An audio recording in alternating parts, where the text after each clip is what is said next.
राधे राधे मेरे प्यारे भाइयों बहनों माताओं व बंधुओं, संस्कार की बातें चैनल में आपका स्वागत है। बंधुओं, आज रविवार के दिन मैं आपको सुना रही हूँ भगवान सूर्य देव की कथा। बंधुओं, रविवार भगवान सूर्य को समर्पित है। जो मनुष्य भी रविवार के दिन भगवान सूर्य की इस कथा को सुनते हैं, सूर्य भगवान उन्हें अपार धन संपदा प्रदान करते हैं और साथ ही उन्हें यश की प्राप्ति करवाते हैं। बंधुओं, यदि आपने हमारे YouTube चैनल संस्कार की बातें अब तक सब्सक्राइब नहीं किया तो जरूर करें और बेल आइकन दबाना ना भूलें। बंधुओं, कथा को पूरी सुने। सुनने के बाद कमेंट बॉक्स में राधे राधे लिखें और जय सूर्य भगवान लिखना ना भूलें। बोलो सूर्य भगवान की जय हो। प्राचीन काल में गालव नाम वाले एक ब्राह्मण थे जो सदा ही वेदों के स्वाध्याय में तत्पर तथा उत्तम स्वभाव और सदाचार से युक्त थे। उनकी अवस्था ढल गई तो भी उनके कोई पुत्र न हुआ। इस बात का उनके मन में बहुत दुख था। तब उन्होंने घर का सारा काम काज छोड़कर इसी क्षेत्र में एकाग्रता पूर्वक निवास करते हुए भक्ति भाव के साथ सूर्य देव की आराधना की। जितेंद्रिय होकर निराहार रहते हुए उन्होंने पंचरात्रोक्त विधि से सूर्य देव को अधर्य प्रदान किया और इसी नियम से प्रतिदिन उनकी आराधना करते रहे। 15वां वर्ष आने पर भगवान सूर्य गालव को दर्शन देते हुए बोले, विप्रवर, तुम्हारा कल्याण हो, तुम कोई वर मांगो।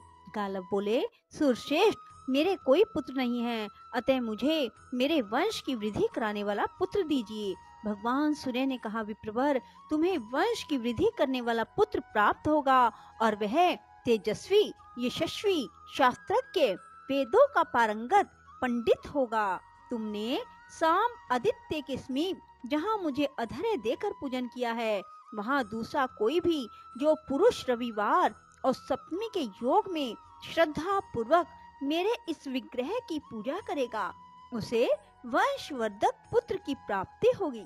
ऐसा कहकर भगवान सूर्य मौन एवं अंतर्ध्यान हो गए और गालव जी भी प्रसन्न चित्त हो अपने घर को चले गए। थोड़े ही दिनों में उनके यहाँ भगवान सूर्य के कथन अनुसार एक सर्व शुभ लक्षण संपन्न पुत्र उत्पन्न हुआ।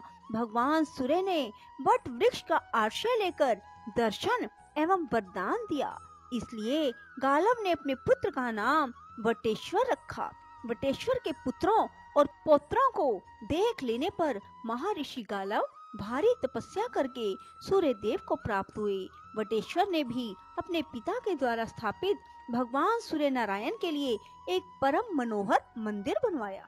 द्विजवरों, पूर्व काल में महात्मा विदुर ने भी उस क्षेत्र में भगवान श्री सूर्य नारायण, सदाशिव तथा श्री विष्णु का स्थापन किया। जो मनुष्य भक्ति पूर्वक इन तीनों देवताओं का पूजन करेगा, वह उस परम धाम को प्राप्त होगा जो बड़े बड़े यज्ञों द्वारा भी अत्यंत दुर्लभ है। वहीं पर अर्जुन के द्वारा स्थापित किए हुए सर्व मनोरथ दायक भगवान विनायक विराजमान है, जो समस्त विघ्नों का नाश करते हैं। जो मनुष्य चतुर्थी को नक्त व्रत करके भक्ति भाव से गणेश जी की पूजा करता है, वह समस्त विघ्नों से मुक्त हो मनोवांछित फल को पाता है। वहीं पर उत्तम प्रभाव से युक्त भगवान नर और नारायण भी है। जो उन दोनों का भक्ति पूर्वक द्वादशी तिथि को दर्शन और पूजन करता है, वह जरा मरण से रहित परम पद को प्राप्त होता है। एक समय कुंती नंदन अर्जुन तीर्थ यात्रा प्रारंभ करके हाटकेश्वर क्षेत्र में आए। वहाँ तीर्थ समुदाय से भरे हुए उस पावन क्षेत्र का दर्शन करके उन्होंने मनोहर मंदिर में भगवान सूर्य को स्थापित किया और उन्हीं के आगे नर और नारायण की भी स्थापना की। फिर उत्तम श्रद्धा से युक्त हो वहाँ गोवर्धन को स्थापित किया और वहीं देवादिदेव नरसिंह देव की स्थापना की। इस प्रकार 5 देवताओं की स्थापना करके उन्होंने चमत्कारपुर के सब ब्राह्मणों को बुलवाया और उन्हें बहुत धन दिया। फिर भक्ति पूर्वक प्रणाम करके कहा, मैंने सब रोगों का नाश करने वाले भगवान सूर्य को यहाँ स्थापित किया है और इनकी सेवा आप लोगों को सौंपी है, अतः आपको सदैव इनका चिंतन करना चाहिए। ब्राह्मण बोले, पांडुनंदन, आप यह सब छोड़कर अपने घर को पधारिए। हम सब लोग आपके श्रेय को बढ़ाने वाले पूजन कर्म करते रहेंगे। तब अर्जुन ने प्रसन्नचित हो उन्हें पुनः बहुत धन दिया और उनसे पूछकर विदा ले प्रणाम पूर्वक अपने नगर को प्रस्थान किया। सूत जी कहते हैं, ब्राह्मणों, इस प्रकार मैंने तुमसे नर आदित्य के प्रादुर्भाव की कथा सुनाई। यह सुनने वालों के पापों का नाश करने वाली है। पूर्व काल में वृक नाम से प्रसिद्ध एक चंद्रवंशी राजा हुए। वे बड़े ही ब्राह्मण भगत, शरणागत वत्सल और सर्वलोक हितकारी थे। उनकी पत्नी भी बड़ी पतिव्रता और समस्त सद्गुणों से सुशोभित थी। उन दोनों को चौथे पन में एक कन्या हुई। राजा ने विद्वान जोशियों को बुलाकर पूछा, मेरी यह कन्या कैसी होगी?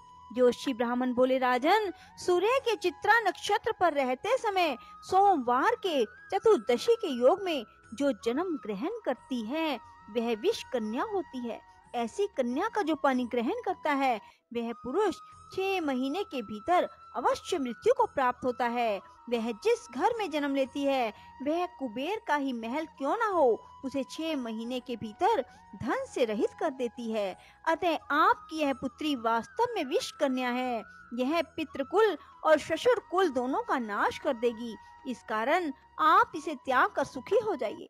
यदि हमारे कहे हुए हितकर वचन पर आपको श्रद्धा हो तो आप ऐसा ही कीजिए।